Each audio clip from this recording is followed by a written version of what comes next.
الحمد للہ رب العالمین والصلاة والسلام علی نبینا محمد وعلی آلہ وصحبہ اجمعین، اما بعد۔ آج 9واں سپارہ پڑھا جا رہا ہے اور سورت جو ہے وہ سورہ اعراف ہے۔ سورہ اعراف کی آیت نمبر 117 اور وہ آیتیں جو اس کے بعد ہیں، ان کے بارے میں چند باتیں آپ کے سامنے رکھنا چاہوں گا۔ اللہ رب العزت ارشاد فرماتے ہیں وَأَوْحَيْنَا إِلَى مُوسَىٰ أَنْ أَلْقِ عَصَاكَ فَإِذَا هِيَ تَلْقَفُ مَا يَأْفِكُونَ، کہ ہم نے موسیٰ علیہ السلام کی طرف وحی کی کہ آپ اپنا عصا پھینک دیں، اپنی لاٹھی پھینک دیں۔ یہ آرڈر کب دیا تھا اللہ رب العزت نے؟ جب فرعون کے جادوگر موسیٰ علیہ السلام سے مقابلہ کرنے کے لیے میدان میں آئے تھے۔ موسیٰ علیہ السلام اس سے پہلے فرعون کے پاس گئے تھے توحید کی دعوت دینے کے لیے، لیکن اس نے اپنے آپ کو رب قرار دیا اور اس نے موسیٰ علیہ السلام سے کہا کوئی نشانی ہے تو لے کر آؤ، اور پھر ایک دن مقرر کر دیا گیا۔ اس دن موسیٰ علیہ السلام بھی آئے اور فرعون کے جادوگر بھی آئے۔ فرعون کے جادوگر وہ تھے جن کو فرعون نے اپنی سلطنت کے کونے کونے سے جمع کیا تھا، بڑے بڑے ماہر لوگ لائے گئے تھے۔ اب انہوں نے موسیٰ علیہ السلام سے کہا کہ پہلے آپ اپنے فن کا مظاہرہ کریں گے یا ہم اپنے فن کا مظاہرہ کریں؟ تو موسیٰ علیہ السلام نے ان سے کہا جو تم نے کرنا ہے کرو۔ انہوں نے اپنی رسیاں پھینکی اور جو ان کے ہاتھ میں عصا تھے، لاٹیاں تھی، وہ پھینکی۔ تو دیکھنے والوں کو یہ لگا کہ جیسے یہ رسیاں نہیں بلکہ سانپ ہوں، یہ لاٹیاں نہیں بلکہ سانپ ہوں۔ تو تب اللہ رب العزت نے موسیٰ علیہ السلام کو حکم دیا تھا کہ آپ اپنا عصا پھینکیں، اپنی لاٹھی پھینکیں۔ انہوں نے پھینک دی۔ پھر کیا ہوا؟ فَإِذَا هِيَ تَلْقَفُ مَا يَأْفِكُونَ، تو موسیٰ علیہ السلام کی لاٹھی ان کے جادو کو، ان کی جھوٹی موٹی چیزوں کو اور ان سانپوں کو جو در حقیقت رسیاں تھیں، جو در حقیقت لاٹیاں تھیں، موسیٰ علیہ السلام کی لاٹھی نے ان کو کھانا شروع کر دیا۔ فَوَقَعَ الْحَقُّ، تو وہاں پہ حق بات واضح ہو گئی۔ وَبَطَلَ مَا كَانُوا يَعْمَلُونَ، اور ان کا عمل ثابت ہو گیا کہ یہ باطل ہے، اس کی کوئی حقیقت نہیں ہے۔ اب جو جادوگر ہیں وہ تو جانتے ہیں کہ ہمارا مخالف جو کر رہا ہے وہ جادو ہے یا نہیں۔ ان کو تو پتا چل گیا کہ موسیٰ علیہ السلام جو کر رہے ہیں یہ فراڈ نہیں ہے، یہ جادو نہیں ہے۔ فغلبوا هنالك، انہوں نے اپنی شکست مان لی اسی جگہ پہ۔ وانقلبوا صاغرین، اور واپس ہوئے ذلیل ہو کر۔ پھر کیا ہوا؟ انہوں نے ایمان لانے کا اعلان کر دیا۔ قالوا آمنا برب العالمین، کہ ہم رب العالمین پہ ایمان لے آئے۔ رب العالمین جو تمام جہانوں کا رب ہے، سب کو پیدا کرنے والا، سب کو رزق دینے والا، سب کا مالک، سب کے امور کی تدبیر کرنے والا۔ اب یہی دعویٰ فرعون کا بھی تھا۔ کیا دعویٰ تھا فرعون کا جی؟ کہ میں رب ہوں، انا ربکم الاعلی۔ تو اس لیے جادوگروں نے کہا کہ ہم جس رب پہ ایمان لائے ہیں یہ تو نہیں ہے بلکہ ربی موسیٰ و ہارون، ہماری مراد وہ رب ہے جس کو موسیٰ نے رب مانا ہے، جس کو ہارون نے رب مانا ہے علیہما الصلاۃ والسلام۔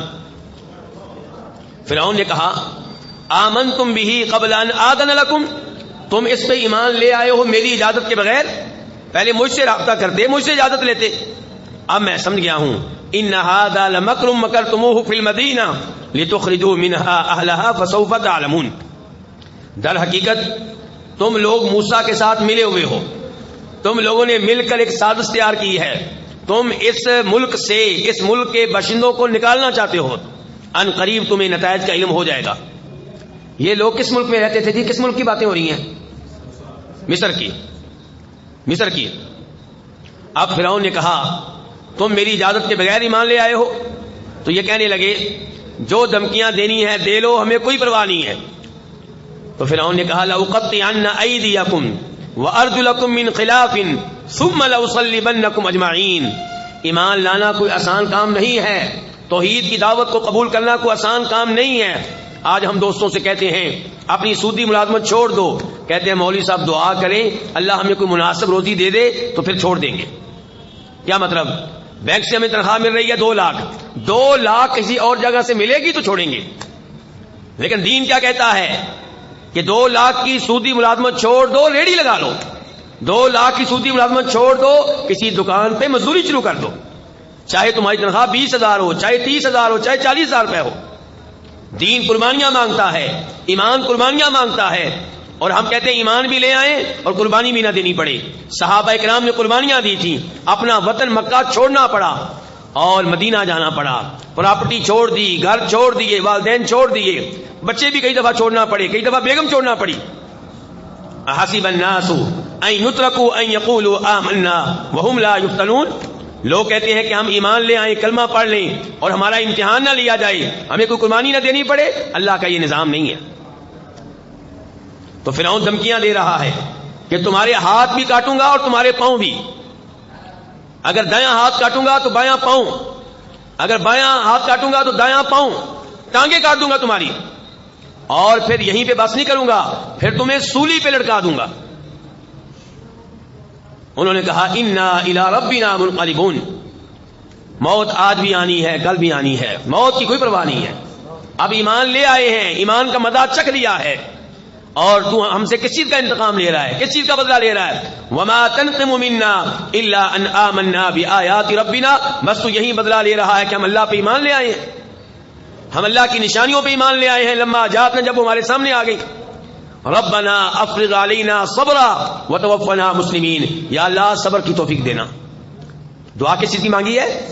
وتوفنا مسلمین. یا اللہ آزمائشیں آنے والی ہیں, دھمکیاں مل رہی ہیں, موت آنے والی ہے. یا اللہ موت آئے تو اسلام کی حالت میں آئے, ہم کہیں پھسل نہ جائیں, کہیں مرتد نہ ہو جائیں. اسے کہتے ہیں میرے بھائی ایمان. اور دوستوں سے کہتے ہیں کہ نماز پڑھنا واجب ہے, وقت پہ قضا نہ کریں. کہتے ہیں جاب جاتی ہے, کہتے ہیں فیکٹری کا مال فیکٹری سے نکال دے گا. جب آپ اللہ کے لیے قربانیاں دیں گے, اللہ آپ کے لیے راستے نکالے گا. لوگ آج جاب سے اتنی محبت کرتے ہیں, ملازمت سے اتنی محبت کرتے ہیں, رمضان کے روزے چھوڑ دیتے ہیں, جاب نہیں چھوڑتے. تو میرے بھائیوں, قرآن کریم نے یہ واقعات ہمارے سامنے کیوں رکھے ہیں؟ تاکہ مزے لے لے کر یہ کہانیاں بیان کریں؟ نہیں, تاکہ ان سے عبرت حاصل کریں, ان کے مطابق اپنے آپ کو تبدیل کریں, ان کے مطابق اپنی زندگی پہ نظر ثانی کریں. تو یہ سورہ اعراف کی آیت نمبر 117 سے لے کے 126 تک کی وضاحت میں نے آپ کے سامنے رکھی ہے.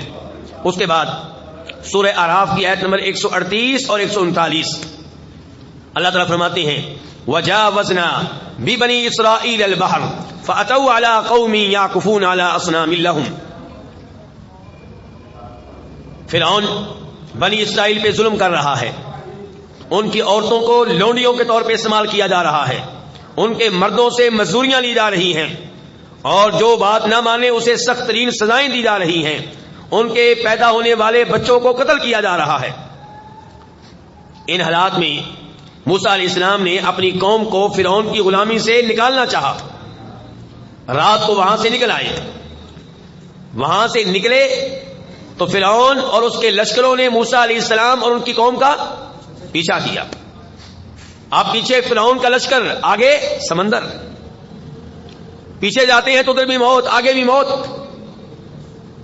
لیکن بچانے والا بہت بڑا ہے. اللہ رب العزت نے ان کے لیے سمندر میں راستے بنا دیے. سمندر جس کا کام ہے انسانوں کو ڈبونا, غرق کرنا, اس نے ان کو کامیابی سے راستے دیے. بچانے والا کون تھا؟ اللہ. اب چاہیے یہ تھا کہ پوری زندگی اللہ کی عبادت میں گزارتے, لیکن شیطان کی چالیں بڑی خطرناک ہیں. فاتوا علی قوم یعکفون علی اصنام لهم. سمندر کراس کیا, آگے ایک قوم سے واسطہ پڑا. وہ لوگ اپنے بتوں کے پاس مجاور بن کر بیٹھے ہوئے تھے, بتوں کی عبادت کر رہے تھے. اور یاد رکھیے گا, ہر بت کے پیچھے کوئی شخصیت ہوتی ہے, ہر پتھر کے پیچھے کوئی انسان ہوتا ہے, یہ پتھر اس کی علامت ہوتا ہے. انہوں نے کہا یا موسیٰ, اے موسیٰ, اجعل لنا الہا کما لہم آلہہ. موسیٰ دیکھیے ان کے کتنے رب ہیں, کتنے معبود ہیں, اور ہمارا بھی ایک ہی معبود مقرر کر دیں, کم از کم ایک ہونا چاہیے ہمارا معبود. مشرک کی عقل, بولیے مشرک کی عقل کام نہیں کرتی. اور جس کو آپ رب مقرر کریں گے وہ رب بننے کے قابل ہے؟ رب وہ ہے جو کہے میں تمہارا رب ہوں, میں نے تمہیں پیدا کیا ہے, تمہیں رزق دیتا ہوں, اگر میری عبادت کرو گے جنت دوں گا ورنہ سزا دوں گا. رب کا کلام یہ ہوتا ہے, یہ رب کی بولی ہوتی ہے. رب یہ نہیں ہوتا جس کو آپ گھڑ کے رب بنا لیں, جس کو آپ بچائیں, جس کو آپ تراشیں, وہ رب کیسے ہو سکتا ہے؟ لیکن یہ موسیٰ علیہ السلام سے کہہ رہے ہیں اس رب کو چھوڑ کر جس نے سمندر میں راستے بنائے تھے, کہہ رہے موسیٰ دیکھیں ان کے کتنے معبود ہیں، کوئی کس کی عبادت کر رہا ہے، کوئی کس کو سجدہ کر رہا ہے، کوئی کس کے نام پہ جانور ذبح کر رہا ہے، ہمارا کم از کم ایک معبود ہونا چاہیے۔ موسیٰ علیہ السلام نے کہا انکم قوم تجہلون، بڑے جاہل لوگ ہو۔ اور جس کو رب کا پتہ نہ چلے، توحید کا پتہ نہ چلے، وہ کیا ہوتا ہے؟ بولیے، وہ جاہل ہوتا ہے۔ یورپ کے سائنسدانوں پہ آپ بڑا فخر کرتے ہیں، ان کی تعلیم سے آپ بڑے مرعوب ہیں، ان کو رب کا پتہ نہیں چل سکا، توحید کا پتہ نہیں چل سکا، وہ جاہل ہیں، اور تو ان کے مقابلے میں عالم ہے۔ اگر تیرے پاس توحید ہے اور اگر تو بھی ان کی طرح قبروں کی پوجا کرتا ہے، مردوں کو مشکل کشا سمجھتا ہے، حاجت روا سمجھتا ہے، پھر تو اور وہ سب برابر ہیں۔ موسیٰ علیہ السلام نے کہا ان ہؤلاء متبر ما هم فیہ وباطل ما كانوا يعملون، کہ جو عمل یہ کر رہے ہیں، جس شرک کا یہ ارتکاب کر رہے ہیں، یہ سارے کا سارا باطل ہے، ان کی محنتیں سب ضائع جائیں گی، ان کے اس عمل کی کوئی حقیقت نہیں ہے۔ کہا اغیر اللہ ابغیکم الہا وہو فضلکم علی العالمین، جس اللہ نے تمہیں جہان والوں پہ فضیلت دی ہے اے بنی اسرائیلیو، اس کو چھوڑ کے میں تمہارے لیے کوئی اور رب کو اور معبود مقرر کروں؟ کیسی باتیں کرتے ہو؟ اللہ کا شکر ادا کیا کریں اگر آپ توحید کے اوپر ہیں۔ اگر آپ لوگ ہمیشہ یا اللہ مدد کا نعرہ لگاتے ہیں اور بزرگوں کو مشکل وقت میں پکارتے نہیں ہیں، انہیں مشکل کشا نہیں سمجھتے، حاجت روا نہیں سمجھتے، تو اس نعمت پہ اللہ کا شکر ادا کیجیے۔ اور اگر آپ مشکل اوقات میں اللہ تعالیٰ کے ساتھ ساتھ فوت شدہ بزرگوں کو بھی پکارتے ہیں، انہیں حاجت روا سمجھتے ہیں، انہیں مشکل کشا سمجھتے ہیں، تو سنبھل جائیں، سدھر جائیں، توبہ کر لیں، پہلے اس کے کہ موت کا فرشتہ آ جائے۔ اس کے بعد آیت نمبر 143 143 اللہ تعالیٰ کہتے ہیں وَلَمَّا جَاءَ مُوسَىٰ لِمِيقَاتِنَا وَكَلَّمَهُ رَبُّهُ قال رب ارني انظر اليك قال لن تراني ولكن انظر الى الجبل فان استقر مكانه فسوف تراني۔ اللہ رب العزت نے موسیٰ علیہ السلام کو طور پہاڑ پہ بلایا اور انہیں کتنے دن دیے گئے؟ 30 دن وہ خوب اللہ کی عبادت کرتے رہے۔ 30 دنوں کے بعد اللہ سے ملاقات ہونا تھی، 30 دنوں کے بعد اللہ سے ہم کلامی کا شرف حاصل ہونا تھا، لیکن اپنی قوم کو چھوڑ کے طور پہاڑ پہ آ چکے ہیں، 30 راتوں سے اللہ کی عبادت میں لگے ہوئے ہیں۔ پھر اللہ نے اس میں اضافہ کر دیا اور مدت مقرر کر دی 40 راتیں۔ وَلَمَّا جَاءَ مُوسَىٰ لِمِيقَاتِنَا وَكَلَّمَهُ رَبُّهُ، اب 40 راتوں کے بعد ان سے ہم کلام ہوا، کون؟ ان کا رب۔ موسیٰ علیہ السلام کو کلیم اللہ کہتے ہیں، ایسے ہی ہے؟ کلیم اللہ سے کیا مراد ہے جی؟ یار کافی سارے لوگ سوئے ہوئے ہیں۔ کلیم اللہ سے مراد یہ ہے کہ وہ جس سے اللہ نے کلام کیا۔ کلیم اللہ سے مراد وہ جس سے اللہ نے، بیٹا جاگ رہے ہیں نا؟ کلیم اللہ کس کو کہتے ہیں جی بیٹا؟ جس سے اللہ نے کلام کیا۔ تو موسیٰ علیہ السلام کلیم اللہ ہیں۔ نبی ٹوٹل کتنے ہیں جی؟ 1 لاکھ سے زیادہ۔ تو کیا ہر نبی کلیم اللہ نہیں ہے؟ میں نے تو یہ سنا ہر نبی پہ وحی نازل ہوتی ہے۔ اللہ آپ کو جزائے خیر دے۔ وہی ہر ایک اوپر نازل ہوتی رہی، لیکن کیسے؟ فرشتہ وہی لے کر آ رہا ہے، فرشتہ اللہ کا پیغام لے کر آ رہا ہے۔ وہی ہر ایک اوپر نازل ہوتی رہی، لیکن کیسے؟ اللہ تعالیٰ دل میں ڈال رہے ہیں۔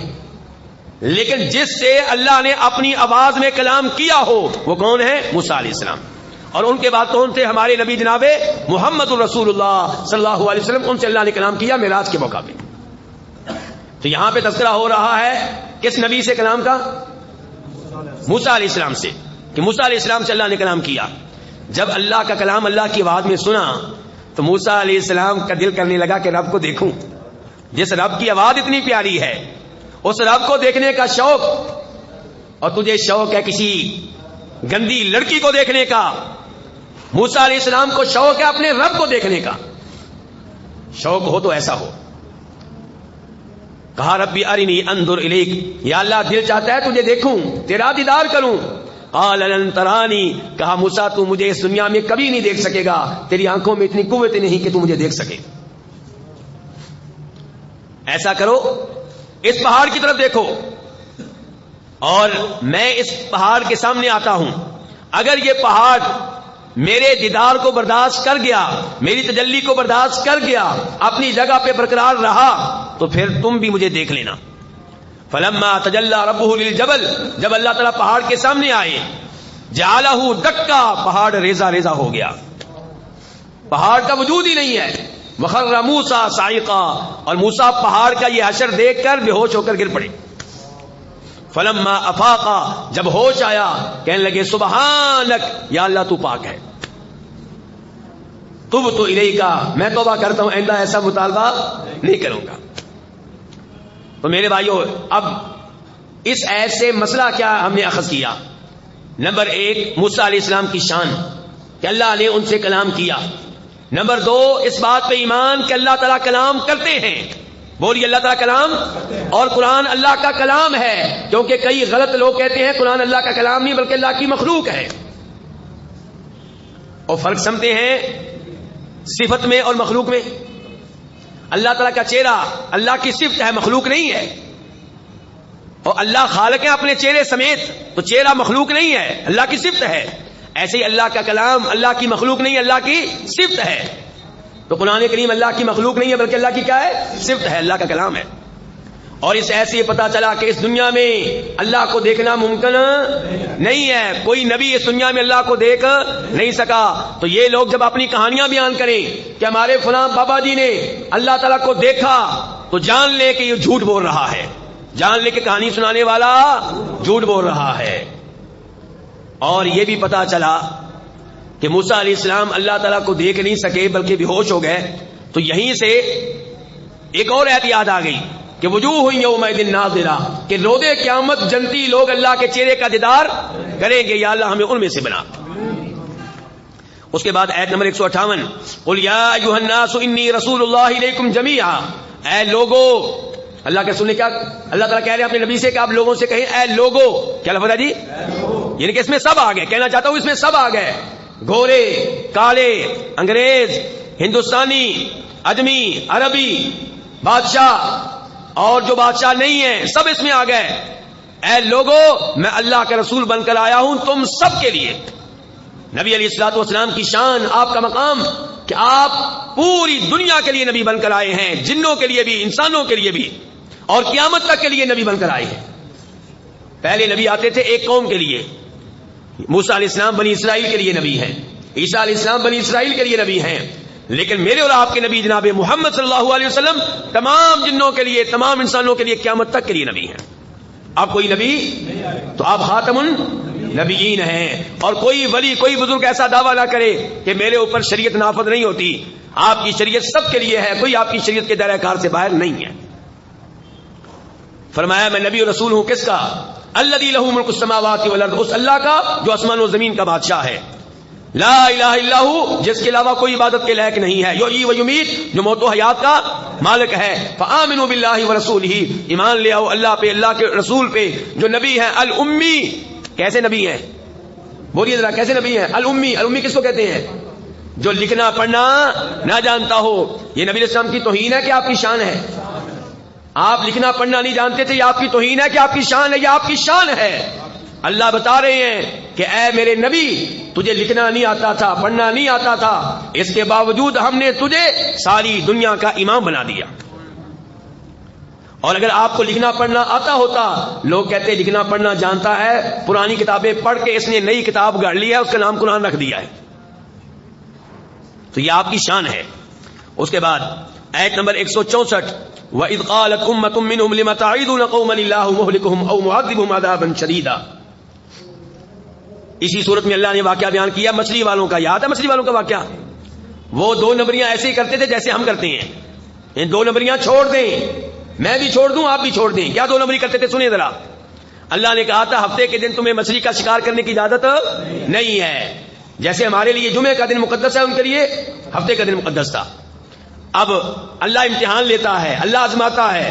مچھلیاں ہفتے کے دن اچھل اچھل کر سامنے آتی، موٹی تازہ، منہ میں پانی آ جاتا ہے ان کے. انہوں نے کہا یہ تو کام خراب ہے، مچھلیاں تو آتی ہے ہفتے کے دن ہے. کیا کیا انہوں نے حوض بنا دیے. کیا بنا دیے؟ حوض میں پانی داخل ہوتا، مچھلیاں داخل ہوتی. جب حوض بھر جاتا تو سمندر کی سائڈ پہ رکاوٹ کھڑی کر دیتے. اتوار کے دن مچھلیاں نکال لیتے. لو جی ہفتے کے دن تو ہم نے شکار نہیں کیا. یا کیا کرتے؟ یا جمعے کے دن جال لگا دیتے شکار کے لیے، اور مچھلیاں اس جال میں پھنس جاتی اور نکالتے کب؟ اتوار کو. اور جیسے آپ لوگوں نے حلالہ نکالا ہوا ہے، حلالہ نکالا ہے نا، اللہ نے کہا تھا کہ اگر کوئی اپنی بیوی کو 3 طلاقیں دے دے، کتنی طلاقیں دے دے؟ وقفے سے 3 طلاقیں دے دے، اب یہ بیوی اس کے لیے حلال نہیں ہے. البتہ اگر اس بیوی کا، اس عورت کا نکاح کسی اور جگہ ہو جائے، پلاننگ کے طور پہ نہیں، حقیقی نکاح. کون سا نکاح؟ حقیقی نکاح، ہمیشہ کے لیے کسی اور مرد کے ساتھ، لیکن وہ فوت ہو گیا. وہ کیا ہو گیا؟ یا اس نے طلاق دے دی کسی وجہ سے، تو اب اس کا نکاح دوبارہ پہلے خاوند سے ہو سکتا ہے. اب ہمارے کئی مولوی کا فتویٰ دیتے ہیں، ایسا کرتے ہیں کہ تمہاری بیوی کا نکاح جس کو تم 3 طلاقیں دے چکے ہو، ہم اپنے طالب علم سے 1 رات کے لیے کر دیتے ہیں. یہ ہے دھوکہ، یہ ہے ہیلا، جیسے مچھلی والوں نے کیا تھا. اللہ نے کہا تھا حقیقی نکاح، اور انہوں نے 2 نمبر نکاح نکال لیا، 1 رات کا نکاح، 1 ہفتے کا نکاح. طالب علم 1 رات اس عورت کو اپنے پاس رکھتا ہے، اگلے دن طلاق دیتا ہے، پھر وہ پہلے خاوند کے لیے حلال ہو جاتی ہے. اور تیرے اندر غیرت ہوتی تو کہتا مجھے یہ عورت نہیں چاہیے جس کو 1 رات کے لیے کوئی اور استعمال کرے. غیرت کا جنازہ نکل گیا، کہاں گئی شرم، کہاں رہی حیا. تو بہرحال یہ 2 نمبریاں اسلام میں جائز نہیں ہے میرے بھائی. ایسے ہی کئی سود کے طریقے ہم نے نکالے ہوئے ہیں، کئی، اب وقت نہیں ہے کہ میں مثالیں دوں. سود کے کئی طریقے ایسے ہم نے نکالے ہوئے ہیں ہیلے کے طور پہ. درمیان میں کوئی چیز ڈال لیتے ہیں اور یہ سمجھتے ہیں کہ نہیں جی ہم تو سود نہیں لے رہے، نہ دے رہے ہیں. تو اب کچھ لوگوں نے ان کو روکا، کن کو؟ مچھلی والوں کو. تو کچھ اور لوگوں نے کہا بھی آپ ان کو نہ روکا کرو، ہم نے بڑا روکا ہے، بڑا منع کیا، باز آنے والے نہیں ہیں، ان کو سمجھانے کا کوئی فائدہ نہیں. جو تبلیغ کرتے تھے انہوں نے کہا تھا ہم اس لیے سمجھاتے ہیں کہ رب نے پوچھ لیا تو ہم بتا سکیں کہ ہم نے تو روکا تھا. اور توحید والوں اپنے رشتہ داروں کو روکو شرک سے، وہ مانے نہ مانے، روزے قیامت جب اللہ آپ سے سوال کرے گا کم از کم آپ کہہ سکیں کہ ہم نے تو روکا تھا. اور دوسرے نمبر پہ کہا اس لیے لعلہم یتقون، شاید وہ سدھر جائیں، شاید ان کی بات کسی دن ان کے دل میں ہماری بات اتر جائے. جب وہ باز نہ آئے تو پھر اللہ کا عذاب آیا، پھر اللہ کا عذاب آیا. اللہ تعالی ہمیں اپنے عذاب سے محفوظ رکھے. آیت نمبر 180 وَلِلَّهِ الْأَسْمَاءُ الْحُسْنَى فَادْعُوهُ بِهَا، اللہ کے پیارے پیارے نام ہیں، وسیلے کے طور پہ اللہ کے سامنے کیا پیش کرو؟ اللہ کے نام. یا اللہ تو رزاق ہے، مجھے رزق دے. یا اللہ تیرا نام شافی ہے، شفا دینے والا، میری بیگم کو شفا دے دے. یا اللہ تو رحمان ہے، مجھے تیری رحمت کی ضرورت ہے. اللہ سے مانگیں، اللہ کو واسطہ اور وسیلہ دیں کس کا؟ اللہ کے ناموں کا. اس کے بعد آیت نمبر 204 وَإِذَا قُرِئَ الْقُرْآنُ فَاسْتَمِعُوا لَهُ وَأَنصِتُوا لَعَلَّكُمْ تُرْحَمُونَ، کہ جب بھی قرآن پڑھا جائے خاموشی سے سنو، غور سے سنو. ہمارے بھائی کہتے ہیں اس کا مطلب یہ ہے کہ امام کے پیچھے سورہ فاتحہ پڑھنے کی اجازت نہیں ہے. نہیں میرے بھائی، اس آیت کا یہ مطلب نہیں ہے. اس آیت کا مطلب یہ ہے کہ جب تلاوت ہو رہی ہو شور شرابہ کرنے کی اجازت نہیں ہے.